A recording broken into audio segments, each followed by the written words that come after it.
आजचा आपला विषय आहे व्यस्त चलनाची उदाहरणे। तर आपण पहिलं उदाहरण पाहणार आहोत। जर P हा Q शी व्यस्त चलनात असेल तर खालील सारणी पूर्ण करा। आता आपल्याला इथे एक सारणी दिलेली आहे P Q आणि P गुणिले Q। आता इथे तुम्हाला 1 2 आणि 3 ह्या रिकाम्या जागा दिसतील आणि इकडे पण 2 आहेत, पण आपण सगळ्यात पहिल्यांदा या 3 रिकाम्या जागा ज्या आहेत त्या आपण शोधून काढणार आहोत। तर सगळ्यात पहिल्यांदा आपण काय करणार, हे लिहून घेणार की P Q शी व्यस्त चलनात आहे, म्हणजे P व्यस्त चलन Q। तर मग आपण पहिलं आपलं समीकरण लिहिलं P गुणिले Q बरोबर K।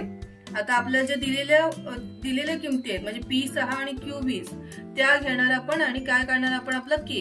P बरोबर 6 Q बरोबर 20 दोघांचा गुणाकार म्हणजे 6 गुणिले 20 बरोबर K। 120 बरोबर K। आता आपल्याला K मिळालेला आहे। मग आता आपल्याला गणित सोडवण्यासाठी 3 गोष्टी लागतात, एक तर K, आपला P आणि Q। तर मग आता कुठली एक गोष्ट जर त्याच्यामध्ये नाही दिलेली आहे तर आपण काढू शकतो। मग आता आपण घेणार K बरोबर 120 आणि आपल्या सारणीमधला P बरोबर 12 आणि Q बरोबर प्रश्नचिन्ह। आता आपण समीकरण लिहिलं P गुणिले Q बरोबर K। किमती घातल्या P 12 Q तसाच लिहिलं K 120। आता Q बरोबर 120 12 गुणिले तिकडे जाऊन भागिले झाले 12 एके 12 12 एके 12 12 शून्य शून्य। Q बरोबर 10। ठीक आहे, आता आपण हे 10 इकडे लिहून टाकले। आता आपण पुढचं गणित सोडवणार। आता आपल्याकडे परत K बरोबर 120 आहे आणि P बरोबर किती आहे 15। Q आपल्याला काढायचं आहे म्हणून Q बरोबर क्वेश्चन मार्क। समीकरण लिहून घेतलं P गुणिले Q बरोबर K। P किती आहे 15, Q काढायचं आहे K 120, Q बरोबर 120 15 गुणिले तिकडे जाऊन भागिले होणार 15 एके 15 15 8 20 असे। Q आपला आला किती 8 आपण इथे लिहून टाकले। आता आपण पुढचं सोडवणार। K आपला आहे 120, ठीक आहे, आणि Q किती आहे आपला 4। P आपला अंडरलाईन केले म्हणजे काढायचं आहे आपल्याला, ठीक आहे। P बरोबर क्वेश्चन मार्क। P गुणिले Q बरोबर K। P गुणिले Q आपला 4 आहे, 120 आपला K आहे। P बरोबर 120 भागिले 4। आता आपण त्याला भाग घातला 4 एके 4 4 त्रिक 12 4 शून्य शून्य। P बरोबर किती आले 30 आपण आपले लिहून टाकले। आता आपण इकडे जर लक्ष दिलं तर इकडे बघा P आणि Q चा इकडे पहिल्या रकान्यामध्ये दिलेले आहेत 120 12 10 120 15 8 120 आणि 30 गुणिले 4 चा गुणाकार किती 120। तर P आणि Q याचा गुणाकारच काय असतो, गुणाकारच आपलं त्याचं उत्तर असतं। पण तरी सुद्धा आपल्याला हे आधी आपल्याला सोडून मग आपल्याला हे लिहायला पाहिजे, ठीक आहे। आता आपण दुसरं उदाहरण पाहू।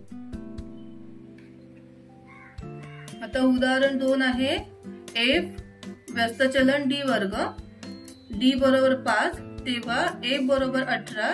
तर 2 गोष्टी काढा, एक म्हणजे D बरोबर 10 असताना F ची किंमत काढा आणि F बरोबर 50 असताना D ची किंमत काढा, ठीक आहे। आता आपल्याला लक्षात येते काय, आपल्याला व्यस्त चलन कुणामध्ये येते दिलेलं आहे त्याचं आणि आपल्याला 2 किमती दिलेल्या आहेत। आपल्याला 3 गोष्टी करायच्या आहेत, एक म्हणजे K काढायचं आहे, K काढून झाल्यानंतर F ची किंमत काढणार, 10 असताना F ची किंमत काढणार आणि तिसरं F 50 असताना D ची किंमत काढणार। आपण एक एक सुरुवात करू।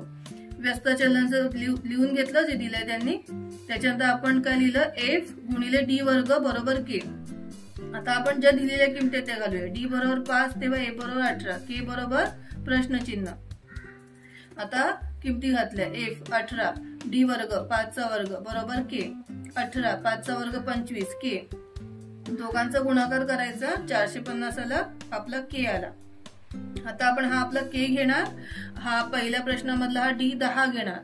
K बरोबर 450 D बरोबर 10 आणि F बरोबर F ची किंमत काढा, F बरोबर प्रश्नचिन्ह। समीकरण आपलं या लिहून घेतलं, याच्यामध्ये आपलं समीकरण आहे F गुणिले D वर्ग बरोबर K।